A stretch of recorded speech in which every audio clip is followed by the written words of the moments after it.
എന്താണ് സിന്ധു നദീജല കരാർ?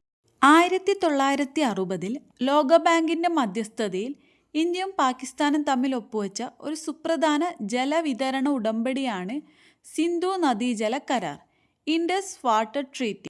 സിന്ധു നദീജല കരാർ ഒപ്പുവെച്ച വർഷം 1960 സെപ്റ്റംബർ 19 സിന്ധു നദീജല കരാറിൽ ഒപ്പുവെച്ച രാജ്യങ്ങളാണ് ഇന്ത്യയും പാകിസ്ഥാനും.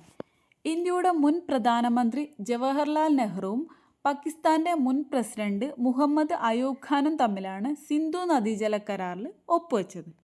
സിന്ധു നദീജല കരാർ പ്രകാരം സിന്ധു നദിയിലെ 20% ജലത്തിന് മാത്രമേ ഇന്ത്യക്ക് അവകാശമുള്ളൂ.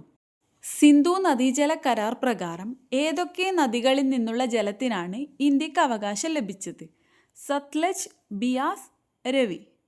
ഇനി ഈ കരാർ പ്രകാരം ഏതൊക്കെ നദികളിൽ നിന്നുള്ള ജലത്തിനാണ് പാകിസ്ഥാൻ അവകാശം ലഭിച്ചത്? ചിനാബും ഝലവും.